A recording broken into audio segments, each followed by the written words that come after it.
Financial statement को थोड़ा सा आगे बढ़ाते हैं। लास्ट पीरियड में हमने एनालिसिस ऑफ फाइनेंशियल स्टेटमेंट का एक ही सिंगल क्वेश्चन हमने रिकॉर्ड किया था, हमने सिंगल क्वेश्चन हमने सॉल्व किया था जिसमें हमें वर्टिकल बैलेंस शीट ओपन करना था। आज भी हम वर्टिकल बैलेंस शीट का एक क्वेश्चन करेंगे एंड इनकम स्टेटमेंट किस तरीके से रिकॉर्ड किया जाता है with the help of trading and P&L account. ये ट्रेडिंग एंड P&L अकाउंट का हेल्प लेते हुए इस ट्रेडिंग P&L को हम एनालिसिस करते हैं और एक इनकम स्टेटमेंट बनाते हैं। इस ट्रेडिंग P&L को किस तरीके से एनालिसिस किया जाता है, किस तरीके से इन दोनों का कंबाइंड इनकम स्टेटमेंट प्रिपेयर किया जाता है, आज हम पढ़ेंगे। हमने कौन सा टॉपिक स्टार्ट किया था? Analysis of financial statement. Financial statements जो बिजनेस प्रिपेयर करता है, ट्रेडिंग P&L और income and expenditure and balance sheet, इस फाइनेंशियल स्टेटमेंट्स को फर्दर क्रिटिकली स्टडी किया जाता है, इसको इवैल्यूएट किया जाता है। किस पर्पस के लिए इवैल्यूएट करेंगे? बिजनेस अपने खुद के पर्पस के लिए भी इवैल्यूएट कर सकता है, क्रेडिटर्स के लिए, इन्वेस्टर्स के लिए, बैंक्स के लिए, गवर्नमेंट के लिए, ये सारे स्टेटमेंट्स को हम एनालिसिस करते हैं। क्या ऑब्जेक्टिव्स होते हैं ये एनालिसिस करने के लिए कि इसमें जो भी डेटा हमने रिकॉर्ड किया है ट्रेडिंग में, P&L में, बैलेंस शीट में और income and expenditure balance sheet में हमने जो भी डेटा रिकॉर्ड किया है, इस डेटा को इंटरप्रेट करो, यानी ये डेटा को समझाओ, लोगों को, इन्वेस्टर्स को समझाओ, ताकि इन्वेस्टर्स आपके बिजनेस में, आपके कंपनी में पैसा इन्वेस्ट करें। क्रेडिटर्स को ये एनालिसिस को आपको इंटरप्रेट करना पड़ेगा, इन्हें समझा के देना पड़ेगा, तब जाके क्रेडिटर्स हमारे बिजनेस को क्रेडिट देने वाले हैं, बैंक हमारे बिजनेस को क्रेडिट देने वाली है, गवर्नमेंट भी समझेगी कि ये बिजनेस अपने प्रोविजंस को रिकॉर्ड करते हुए बुक्स ऑफ अकाउंट में रिकॉर्ड कर रहा है। तो इन सब के लिए ये फाइनेंशियल स्टेटमेंट्स को हमें एनालिसिस करना पड़ता है। एनालिसिस करना यानी ये स्टेटमेंट से रिपोर्ट्स बनाना। क्या क्या रिपोर्ट्स बनाए जाते हैं? बैलेंस शीट जो हम प्रिपेयर करते हैं उसकी मदद से हम एक वर्टिकल बैलेंस शीट बनाएंगे जिसमें हम बताएंगे कि हमारे पास कहां-कहां से फंड्स आए और वो कहां-कहां हमने यूज किए। तो sources of fund and application of fund हम शो करेंगे थ्रू वर्टिकल बैलेंस शीट, ताकि समझ में आए इन सारे मेंबर्स को, इन सारे पर्सन्स को कि हमने इस बिजनेस में इन्वेस्ट करना चाहिए, नहीं करना चाहिए, क्रेडिट देना चाहिए, नहीं देना चाहिए, इस बिजनेस में कहां से फंड्स आ रहे हैं और वो कहां-कहां यूज हो रहे हैं। तो वर्टिकल बैलेंस शीट आपको ये बताएगा। इनकम स्टेटमेंट में हम इस स्टेटमेंट को, इस ट्रेडिंग P&L को क्रिटिकली इवैल्यूएट करेंगे और आज हम पढ़ेंगे कि किस तरीके से इनकम स्टेटमेंट प्रिपेयर किया जाता है। आज हम इनकम स्टेटमेंट का सिर्फ फॉर्मेट पढ़ेंगे, क्वेश्चंस हम स्टार्ट करेंगे कल से। तो वर्टिकल बैलेंस शीट का और एक क्वेश्चन हम स्टार्ट करते हैं, पेज नंबर 348, क्वेश्चन नंबर 2। सभी निकालेंगे पेज 348, क्वेश्चन नंबर 2। आपको convert following balance sheet into vertical balance sheet. आपको बताया गया है कि जो बैलेंस शीट दी है उसको वर्टिकली अरेंज करो। वर्टिकली अरेंज करो यानी एक के नीचे आपको एक लायबिलिटीज एंड एसेट्स को लिखते जाना है, बट जितनी लायबिलिटीज है वो लायबिलिटीज में और फिर नीचे एसेट्स ऐसा नहीं होता, उनका एक स्पेसिफिक फॉर्मेट होता है। उस फॉर्मेट में आपको वर्टिकल बैलेंस शीट को प्रिपेयर करना पड़ेगा। एक क्वेश्चन हमने सॉल्व किया हुआ है, तो स्टार्ट करते हैं पेज 348, क्वेश्चन नंबर 2। लिखेंगे सभी vertical balance sheet as on 31 March 2020। लिखते हैं सभी vertical balance sheet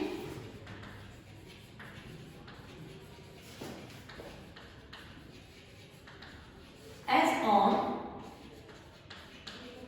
31 March 2020। Vertical balance sheet prepare करना है, मुझे कोई left hand side right hand side के कॉलम्स नहीं करने हैं, हम कॉलम्स करेंगे। मैं 3 columns, particulars, amount and amount. कुछ एंट्रीज हमें इनर कॉलम में लिखते हुए उसको आउटर कॉलम में ट्रांसफर करना पड़ेगा। तो लिखते हैं पर्टिकुलर्स, अमाउंट अमाउंट। सभी मेरे साथ वर्टिकल बैलेंस शीट ओपन करेंगे। पर्टिकुलर्स, अमाउंट, अमाउंट लिख लिया ना। अब इस वर्टिकल बैलेंस शीट को सबसे पहले यहाँ पहले लायबिलिटीज लिखनी है, उसकी टोटल लेनी है, फिर वो टोटल हमको असेट से मैच करना है। चाहे आप हॉरिजॉन्टल बैलेंस शीट बनाओ या वर्टिकल बैलेंस शीट बनाओ, बैलेंस शीट हमेशा टैली होना चाहिए। लायबिलिटीज एंड असेट्स का टोटल हमेशा इक्वल होना चाहिए। तो अब वर्टिकल बैलेंस शीट को प्रिपेयर करते समय हम लिखेंगे पॉइंट 1 सोर्सेस ऑफ फंड। इसको हम इलैबोरेट कर रहे हैं कि लायबिलिटीज में हम फंड्स लिखते हैं। फंड्स यानी जहां जहां से आपको पैसा मिलता है और वो अमाउंट आपको फ्यूचर में पेएबल है, इसलिए हम उसको लायबिलिटी बोलते हैं। तो हमने कहां कहां से फंड को जनरेट किया है, रेज किया है, तो हम बेसिकली जो लायबिलिटीज होती है वो लायबिलिटीज दो पार्ट में हम डिवाइड करते हैं, fixed liability and current liability. आपको सबसे पहले फिक्स्ड यानी लॉन्ग टर्म लायबिलिटीज लिखनी है। इस लॉन्ग टर्म लायबिलिटीज में कुछ लायबिलिटीज ओनर्स की होती है एंड कुछ लायबिलिटीज आउटसाइडर्स की होती है। तो सबसे पहले सोर्सेस ऑफ फंड में मुझे ये बताना पड़ेगा कि ओनर से हमको कितना पैसा हमने लिया है जो हमें ओनर को वापस करना है। अदर देन ओनर, आउटसाइडर से हमने कितनी लॉन्ग टर्म लायबिलिटी ली है। लॉन्ग टर्म यानी जिसका पेमेंट हमें इमीडिएट नहीं करना है, आफ्टर 10 इयर्स 20 इयर्स करना है। तो ये लॉन्ग टर्म लायबिलिटी को मुझे उसके नीचे रिकॉर्ड करना है। तो सबसे पहले लायबिलिटीज को मैंने दो पार्ट में डिवाइड किया, fixed and current. Fixed liability हम वो लायबिलिटी कहते हैं जो मुझे लॉन्ग टर्म यानी कुछ सालों के बाद इमीडिएट पे नहीं करना है, 10 इयर्स 20 इयर्स के बाद पे करना है। फिर ये लायबिलिटीज कौन सी रहती है, ओनर्स की और आउटसाइडर्स, दैट इज बैंक से लोन लिया फॉर 20 इयर्स, डिवेंचर्स जो हम बोरो करते हैं फ्रॉम डिवेंचर होल्डर्स पैसा, वो मुझे इमीडिएट नहीं आफ्टर लॉन्ग पीरियड पे करना पड़ता है। तो ये सारी फिक्स्ड लायबिलिटीज होती है। तो सबसे पहले मुझे सोर्सेस ऑफ फंड में बताना पड़ेगा कि ओनर का फंड कितना है, लॉन्ग टर्म वाला, एंड आउटसाइडर का फंड कितना है। कहां से मिलेगा, लायबिलिटी साइड। देखेंगे सभी लायबिलिटी में कैपिटल। कैपिटल ये हमेशा बिजनेस के लिए लॉन्ग टर्म लायबिलिटी होती है। जो ओनर बिजनेस में अमाउंट इन्वेस्ट करते हैं, जो शेयर होल्डर्स बिजनेस में पैसा इन्वेस्ट करते हैं, ये अमाउंट ओनर को हम कब वापस करेंगे। जैसे हमने पार्टनरशिप फॉर्म में देखा, जब पार्टनर रिटायर होगा, जब पार्टनर का डेथ होगा, या जब बिजनेस वाइंड अप होगा, तब ये कैपिटल का अमाउंट पार्टनर्स को रिफंड किया जाता है, ओनर्स को दिया जाता है। That means capital is our fixed liability.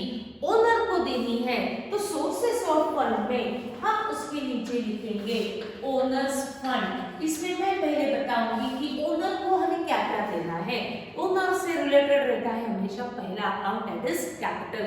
देखो कैपिटल कितना दिया हुआ है, कैपिटल आपको दिया हुआ है 80,000। तो मैं इस कैपिटल को इनर कॉलम में लिखती हूँ, क्योंकि ओनर से रिलेटेड काफी सारा अमाउंट हमको देना पड़ता है। तो ओनर को जो जो डिस्ट्रीब्यूट होने वाला है वो ओनर्स फंड के नीचे लिखा जाएगा, कैपिटल। अब जैसे हमने एडमिशन में देखा, रिटायरमेंट में देखा, डेथ में देखा, इवन डिसोल्यूशन में भी देखा, ओनर को हम कैपिटल के साथ साथ डिस्ट्रीब्यूट करते हैं accumulated profits and accumulated losses. Profits and losses आपको दिए जाते हैं रिजर्व फंड, जनरल रिजर्व या P&L के नाम से। क्या दिया हुआ है क्वेश्चन में चेक करते हैं। आपको लायबिलिटी में रिजर्व्स एंड सरप्लस दिया है। Surplus means profit, reserve means undistributed profit. आज तक हमने कुछ प्रॉफिट को डिस्ट्रीब्यूट नहीं किया। सरप्लस मींस हो सकता है this is current years profit, अभी भी हमको ओनर को देना है। ओनर को दिया जाता है तो हम उसको ओनर्स फंड में ऐड कर देंगे, reserves and surplus. Reserves and surplus amount is 20,000 accumulated losses, is there any accumulated loss which is given in the question or not? accumulated losses हमें मिलते हैं P&L के नाम से और वो रहेंगे आपको असेट साइड में रिकॉर्ड किए हुए।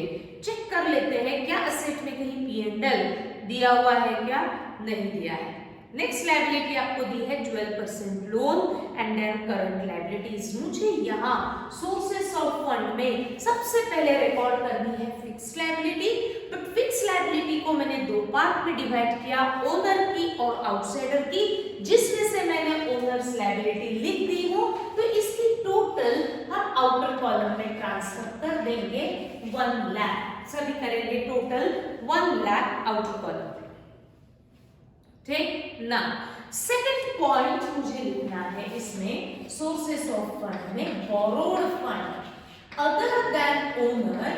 अगर आपने कहीं से लोन लिया है या डिबेंचर्स इशू किए हैं, loan debentures is our long term liability, अगर वहां स्पेसिफिकली मेंशन है कि शॉर्ट टर्म लोन, तो ही हम उसको करंट लायबिलिटी यूज करेंगे। सिर्फ लोन दिया है that means it is your long term liability.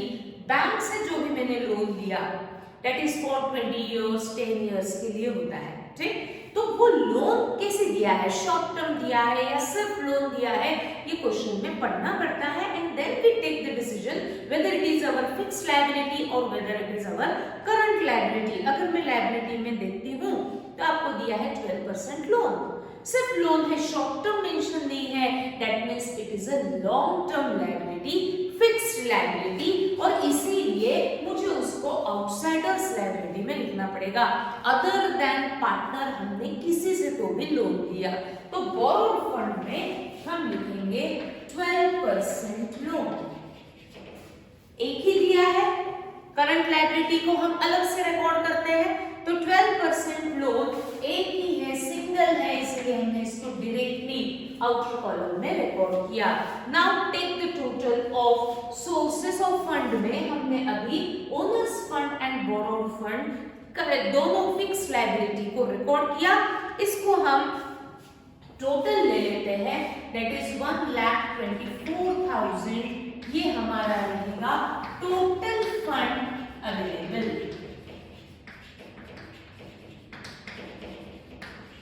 Total fund available, but इस फंड में कुछ ओनर का है कुछ आउटसाइडर का है, बट वो दोनों क्या है, फिक्स्ड है। करंट तो हम अलग से आफ्टर रिकॉर्डिंग असेट्स रिकॉर्ड करते हैं, ठीक, तो इस तरीके से total fund available is 1,24,000।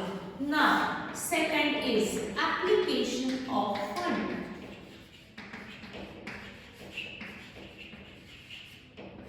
Application of fund को टर्म ही इटसेल्फ आपको बता रही है, एप्लीकेशन ऑफ फंड, जो फंड मेरे पास आया है आउटसाइडर से या ओनर से, मेरे पास ये जो टोटल पैसा मुझे मिला है, इस फंड को मैं यूटिलाइज करती हूँ, अप्लाई करती हूँ, इसका एप्लीकेशन करती हूँ। ये फंड जो पैसा मिला मैं कहीं ना कहीं इसको यूज करूंगी। कहाँ यूज करूंगी, असेट में, that means application of fund. इसमें से हमने कौन सी असेट में हमारा पैसा इन्वेस्ट किया, तो मुझे देखनी पड़ेगी असेट साइड। आ जाओ असेट्स पे। असेट भी जैसे लायबिलिटीज को मैंने दो पार्ट में डिवाइड किया, वैसे असेट्स भी fixed assets, investment and current assets, इस तरीके से मैं 3 टाइप्स में इसको डिवाइड करती हूँ। फिक्स्ड असेट्स, इसका मीनिंग अलग है, इन्वेस्टमेंट एंड करंट असेट्स का मीनिंग अलग है। मैं अप्लाई करती हूँ फंड कहाँ, फिक्स्ड असेट्स में, लॉन्ग टर्म असेट्स परचेस करती हूँ, यानी जिसका बेनिफिट मुझे 1 साल से ज्यादा मिलता है, that is our fixed asset. Investment सबको मालूम है, इन्वेस्टमेंट्स जो मेरे लिए रिकॉर्ड होती है, शॉर्ट टर्म लॉन्ग टर्म दोनों हो सकती है, बट इन्वेस्टमेंट्स को हम अलग से सेपरेटली रिकॉर्ड करते हैं। एंड करंट असेट्स, जो असेट्स विद इन 1 ईयर मुझे कैश में कन्वर्ट हो सकती है, ऐसी असेट्स मेरे लिए होती है करंट असेट्स। फिक्स्ड असेट्स जिसका बेनिफिट लॉन्ग टर्म रहता है, इन्वेस्टमेंट सेपरेटली रिकॉर्ड किया जाएगा, करंट असेट्स जो विद इन 1 ईयर मुझे बेनिफिट खत्म कर देती है या जो विद इन 1 ईयर कैश में कन्वर्ट हो सकती है, ऐसी असेट्स हमारे लिए होती है करंट असेट्स। अब इस एप्लीकेशन को मुझे असेट्स के थ्रू रिकॉर्ड करना है, तो सबसे पहले हम रिकॉर्ड करते हैं फिक्स्ड असेट। जो भी फंड मिला वो हमने फिक्स्ड असेट्स में कितना यूज किया, तो आपको असेट साइड बताएगा, डायरेक्टली आपको फिक्स्ड असेट्स करके दिया है। इस फिक्स्ड असेट्स में सारी फिक्स्ड असेट्स इंक्लूडेड होंगी जो आपको 1 साल से ज्यादा बेनिफिट देती है।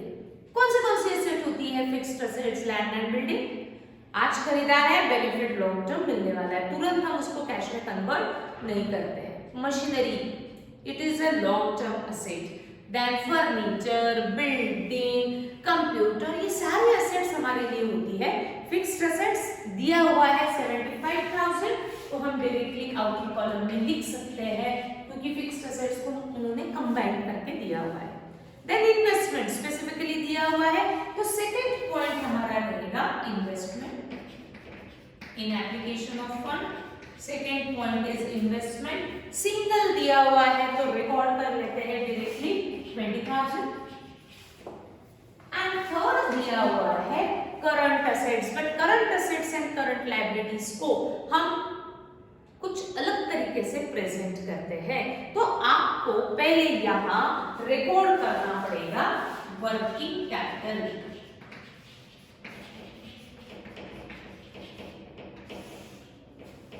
वर्किंग कैपिटल कहां हम प्रेजेंटली हमारा पैसा यूज हो रहा है, तो करंट असेट्स में एंड करंट लायबिलिटीज में। करंट असेट्स जो assets with in 1 year cash में कन्वर्ट होती है, करंट लायबिलिटीज मींस जो विद इन 1 ईयर मुझे पेमेंट करना पड़ता है, यानी it is a short term assets and short term liabilities. Short term assets में कितना पैसा यूज हो रहा है एंड शॉर्ट टर्म लायबिलिटीज में कितना पैसा यूज हो रहा है, दोनों का difference is our working capital. वो पैसा मेरा बिजनेस में रूटीन में कैश में रहता है, that is our working capital. हम डेटर्स से इमीडिएट रिकवर करते हैं, स्टॉक हम इमीडिएट बेचते हैं विद इन 1 ईयर, तो ये सारी असेट्स करंट असेट्स होती है। अब working capital means is a difference between current assets minus current liabilities. तो फॉर्मूला लिखेंगे current assets minus current liabilities. कुछ क्वेश्चंस में हमें करंट असेट्स कैलकुलेट करनी पड़ेगी, कुछ क्वेश्चंस में हमें करंट लायबिलिटीज कैलकुलेट करनी पड़ेगी। यहाँ स्पेसिफिकली दिया हुआ है करंट असेट्स कितनी है 44,000, करंट लायबिलिटीज कितनी है 15,000, यानी हमारा वर्किंग कैपिटल पॉजिटिव में है, यानी हमारे पास अच्छा लिक्विडिटी है कैश की। ठीक, तो हम कभी भी असेट्स को कैश में कन्वर्ट करके हमारे पास इमीडिएट पैसा आ सकता है, that means it is your working capital.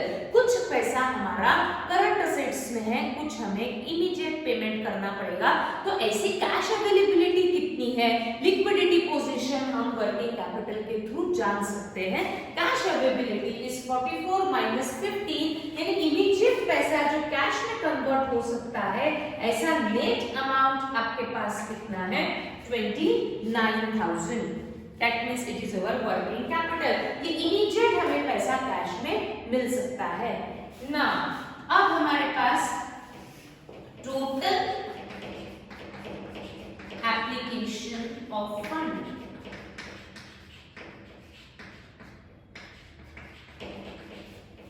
अब असेट्स में हमारा कुछ एप्लीकेशन ऑफ फंड है, कुछ फंड यूज हो रहा है, कुछ इन्वेस्टमेंट में है और कुछ हमारे पास इमीडिएट कैश में कन्वर्ट हो सकता है, दैट इज 29,000। तो इसका टोटल जो है वो एग्जैक्ट टोटल फंड अवेलेबल इतना होना चाहिए, यस 1,24,000। तो जितना फंड अवेलेबल है उतना total fund application of fund बोल सकते हैं या फंड अप्लाइड भी बोल सकते हैं। फंड अप्लाइड यानी जितना फंड मिला वो हमने असेट्स में अप्लाई किया हुआ है, that is your vertical balance sheet. एक बार चेक कर लो, फॉर्मेट याद होना चाहिए।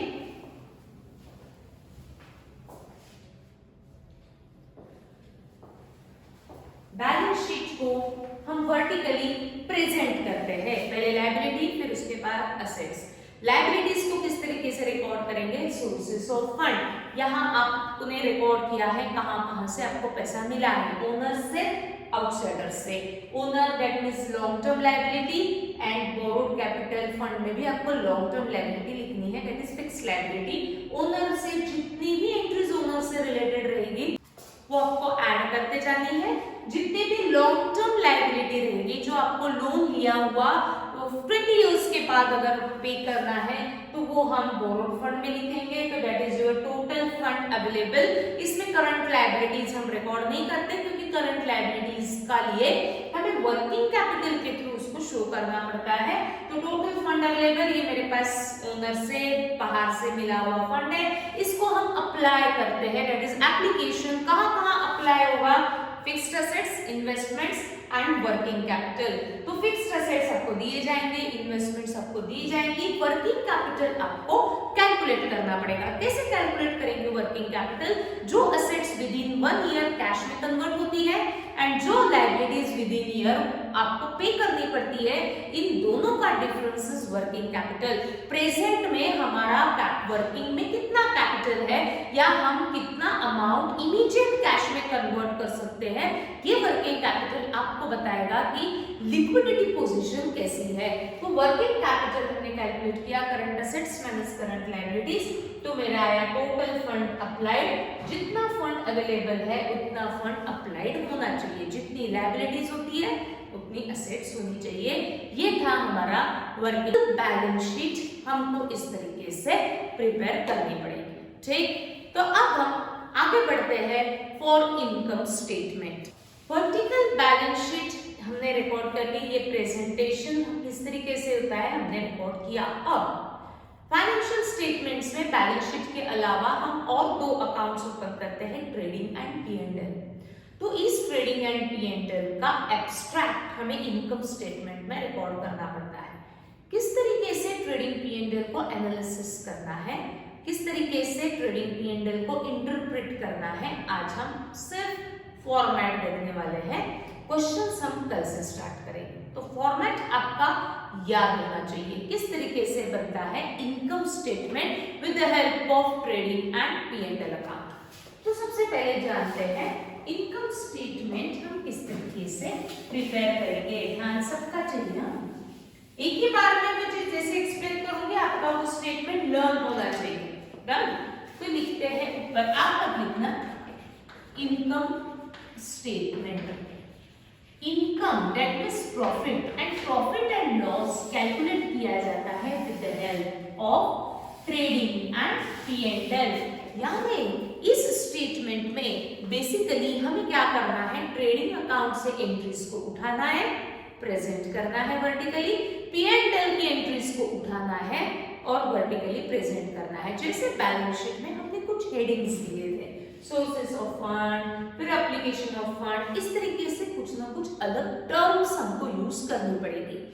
अब इस बैलेंस शीट ट्रेडिंग P&L को इंटरप्रेट कैसे करना पड़ता है, तो ये स्टेटमेंट ट्रेडिंग अकाउंट से स्टार्ट होता है, बराबर। अब ट्रेडिंग अकाउंट में हम क्या क्या लिखते हैं जरा याद करते हैं। ऑन द डेबिट साइड हम क्या क्या लिखते हैं, एक बार रिवाइज कर लेते हैं। Opening stock, purchases less returns, wages, carriage, octroi। On the right hand side हम रिकॉर्ड करते हैं sales less returns then closing stock, याद है, और बहुत सारी एडजस्टमेंट भी रहती है, फिर निकलता है हमें ग्रॉस प्रॉफिट। इस ट्रेडिंग को जो मैं हॉरिजॉन्टली प्रिपेयर करती थी, उस ट्रेडिंग को मैं अब वर्टिकली प्रिपेयर करने जा रही हूँ। तो उसमें से मुझे काफी सारी एंट्रीज को एज इट इज सारी एंट्रीज को मुझे उठाना है, बट मुझे इसके साथ साथ कुछ टर्म्स भी उसको देनी है। तो सबसे पहले हम लिखते हैं इनकम। अब ट्रेडिंग अकाउंट में कौन सा इनकम लिखा जाता है on the credit side, sales. Trading में हम एक ही इनकम दिखाते हैं, दैट इज सेल्स, तो लिखते हैं सेल्स लेस रिटर्न्स, जो आता है उसे हम कहते हैं नेट सेल्स। ये आपको नहीं मालूम कि इसको नेट सेल्स कहते हैं, मालूम होगा तो बहुत अच्छी बात है।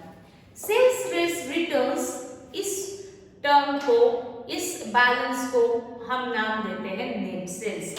अब इस नेट सेल्स में से हम क्या करते करते हैं, ट्रेडिंग के डेबिट की सारी एंट्रीज माइनस करके ग्रॉस प्रॉफिट निकालते हैं। तो हम यहाँ लिखेंगे लेस, हम टर्म देंगे कॉस्ट ऑफ गुड्स सोल्ड।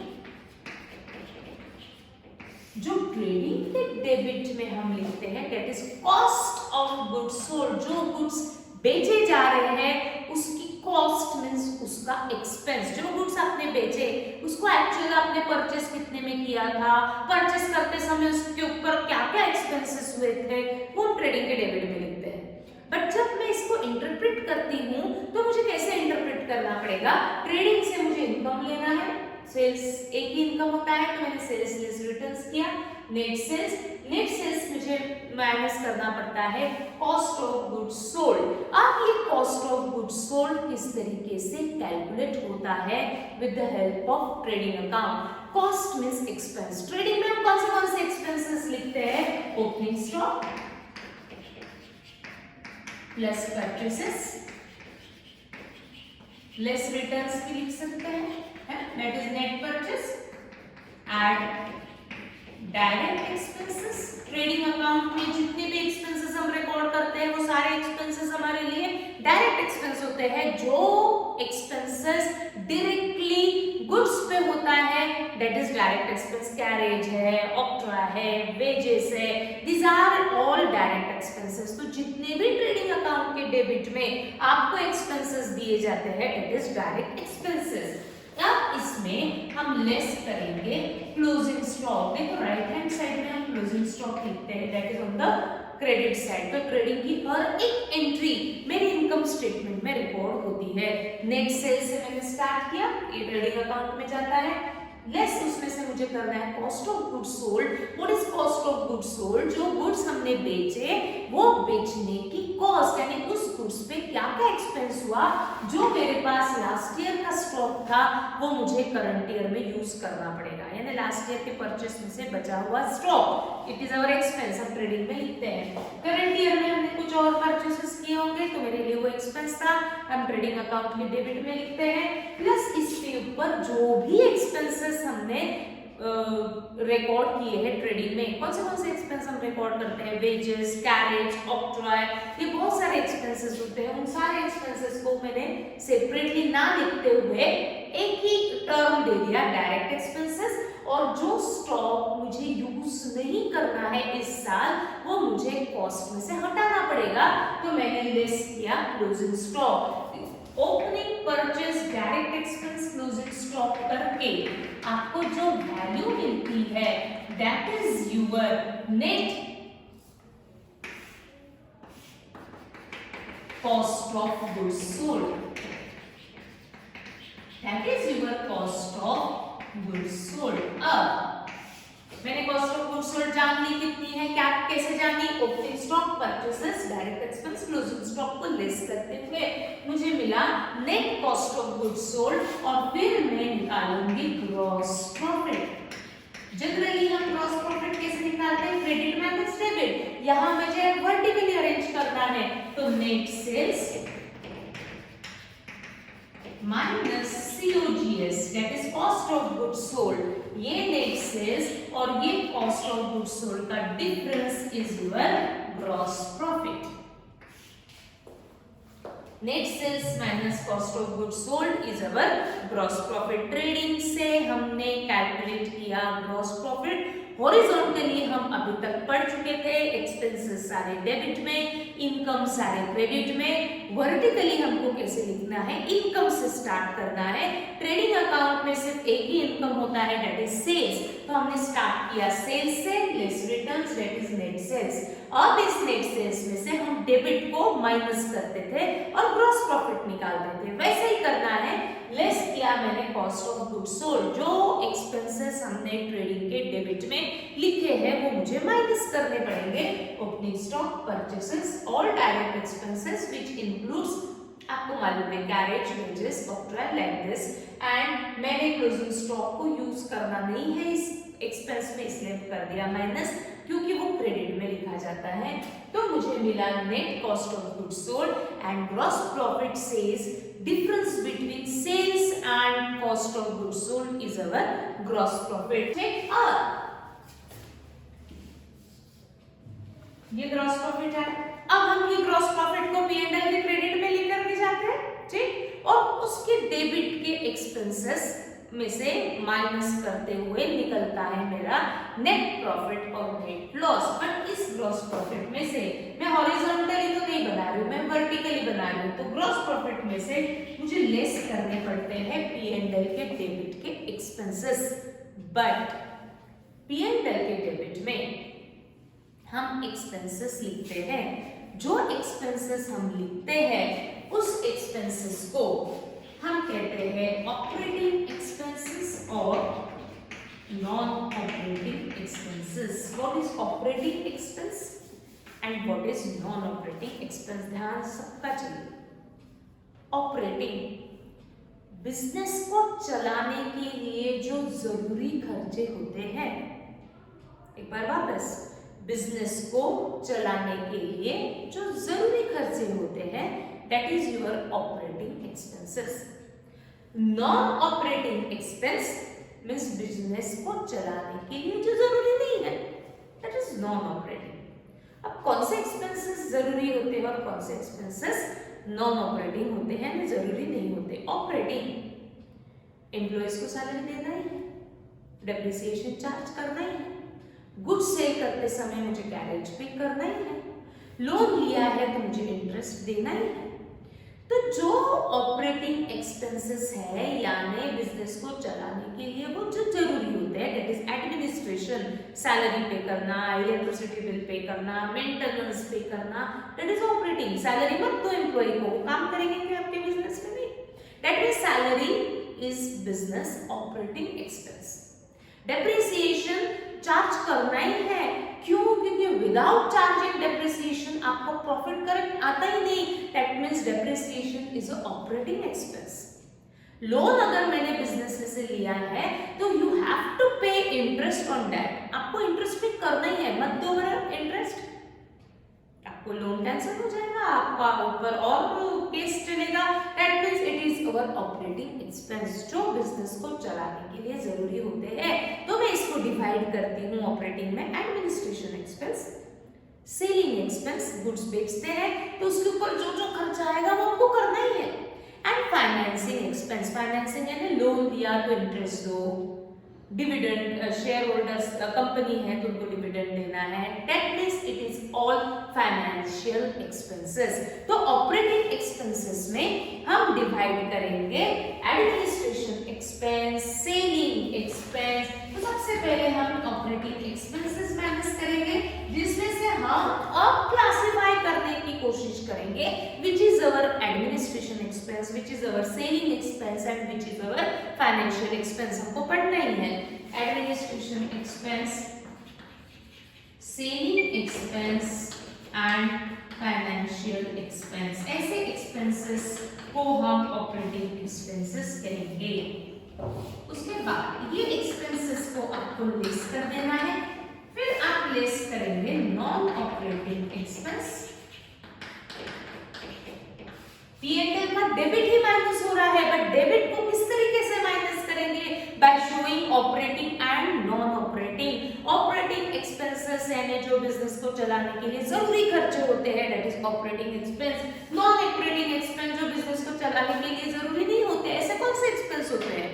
देखो, लॉस बाय थेफ्ट, क्या चोरी होनी चाहिए ऐसा जरूरी है क्या बिजनेस में? नहीं। Goods destroyed by fire, loss by fire, क्या आग लगना ही चाहिए क्या बिजनेस को रन करने के लिए? नहीं, बट हम उसको एक्सपेंस करके शो करते हैं ना, लॉस बाय फायर। ऐसे एक्सपेंसेस को हम रिकॉर्ड करते हैं अंडर नॉन ऑपरेटिंग एक्सपेंसेस। तो ऑपरेटिंग जरूरी खर्चे, नॉन ऑपरेटिंग हमको देखना पड़ेगा। लॉस बाय फायर लिखा है क्या P&L के डेबिट में, यानी वो नॉन ऑपरेटिंग एक्सपेंस है। लॉस बाय थेफ्ट लिखा है क्या P&L के डेबिट में, that means it is our non operating expenses. इस नॉन ऑपरेटिंग को माइनस करके जो प्रॉफिट निकलता है उसको बिजनेस टर्म यूज करता है operating profit. That is not net profit. Operating profit, इस ऑपरेटिंग प्रॉफिट में हम ऐड करेंगे नॉन ऑपरेटिंग इनकम, यानी अदर देन सेल, जो भी इनकम होता है that is non operating in sale of scrap goods, newspaper बेच के जो पैसा मिला that is your non operating income, जो बिजनेस को चलाने के लिए जरूरी इनकम नहीं है, that is non operating income. फिर हमें मिलेगा net profit before tax. Before tax, इसमें से टैक्सेस को अलग से माइनस किया जाता है और फिर निकलता है net profit after tax, and this net profit after tax is applicable for your further calculations। ठीक, एक बार हमने क्या किया, ट्रेडिंग P&L से स्टेटमेंट बनाया, उस स्टेटमेंट को हमने क्या नाम दिया, इनकम स्टेटमेंट। इस इनकम स्टेटमेंट में पहले ट्रेडिंग की एंट्रीज हमको रिकॉर्ड करनी है और उसके नीचे P&L की एंट्रीज रिकॉर्ड करनी है। तो सबसे पहले हमने क्या लिखा, ट्रेडिंग से इनकम। ट्रेडिंग में एक ही इनकम होता है, सेल्स, तो हमने कहां से स्टार्ट किया, sales less returns net sales. इस नेट सेल्स में से हम ट्रेडिंग के डेबिट के एक्सपेंसेस माइनस करते हैं, बट जो मैं ट्रेडिंग के डेबिट में एक्सपेंसेस लिखती हूँ उसको मैं टर्म यूज करती हूँ कॉस्ट ऑफ गुड्स सोल्ड। किस तरीके से रिकॉर्ड किया जाता है cost of goods sold, by adding opening stock, purchases, direct expense less closing stock करके मुझे मिलता है cost of goods sold. Net sales में से कॉस्ट यानी एक्सपेंसेस माइनस करके मुझे मिलेगा ग्रॉस प्रॉफिट। फिर ये ग्रॉस प्रॉफिट को हम P&L में ट्रांसफर करते हैं ऑन द क्रेडिट साइड, फिर P&L के डेबिट के एक्सपेंसेस हम माइनस करते हैं। बट इस एक्सपेंस में से मैंने दो पार्ट में डिवाइड किया, ऑपरेटिंग एंड नॉन ऑपरेटिंग। सबसे पहले हम माइनस करेंगे ग्रॉस प्रॉफिट में से ऑपरेटिंग एक्सपेंस। ऑपरेटिंग यानी जो बिजनेस को चलाने के लिए जरूरी होते हैं। कौन से एक्सपेंस होते हैं, एडमिनिस्ट्रेशन, सेविंग, फाइनेंशियल एक्सपेंस। फिर उसमें से हम माइनस करेंगे नॉन ऑपरेटिंग एक्सपेंस। कौन से एक्सपेंस होते हैं जो बिजनेस को चलाने के लिए जरूरी नहीं है, loss by fire, loss by theft, loss by obsolescence, ये सारे लॉसेस मुझे नॉन ऑपरेटिंग एक्सपेंस मानने पड़ेंगे। फिर जो प्रॉफिट निकलता है दैट इज ऑपरेटिंग प्रॉफिट, इसमें हम ऐड करेंगे नॉन ऑपरेटिंग इनकम, जैसे सेल ऑफ स्क्रैप हो गया, ये सारे नॉन ऑपरेटिंग इनकम रहेंगे जो बिजनेस को चलाने के लिए जरूरी नहीं होते। देन आपको नॉन ऑपरेटिंग इनकम है तो मैंने इनकम स्टेटमेंट में उसको ऐड किया, जो एक्सपेंसेस है वो मैं माइनस कर दूं, तो मुझे मिलेगा net profit before tax. Before tax लिखा है ना, मुझे पहले टैक्स माइनस करना पड़ेगा, फिर मुझे मिलेगा नेट प्रॉफिट आफ्टर टैक्स। इनको मुझे अलग अलग शो करना पड़ता है, before tax and after tax, क्योंकि बहुत सारे कैलकुलेशंस बिफोर टैक्स के ऊपर किए जाते हैं, बहुत सारे कैलकुलेशंस आफ्टर टैक्स के ऊपर किए जाते हैं। इसलिए नेट प्रॉफिट को हमने डिवाइड किया before tax and after tax. This is your income statement. अब कल से हम स्टार्ट करेंगे कि इस इनकम में से किस तरीके से ऑपरेटिंग को उठाना है, किस तरीके से नॉन ऑपरेटिंग को उठाना है, नॉन ऑपरेटिंग इनकम्स और कौन से होते हैं, इसको डिटेल में हम कल सॉल्व करेंगे। ठीक, तो आज हमने वर्टिकल बैलेंस शीट का क्वेश्चन वापस एक बार किया। इनकम स्टेटमेंट में सिर्फ आज फॉर्मेट का हिंट दिया है, कल से हम जब एक्चुअल सॉल्व करेंगे तब और टर्म्स क्लियर होते जाएंगी। डन, तो यहाँ हमारा आज का लेक्चर खत्म हो रहा है, कल बढ़ेंगे आगे। Thank you.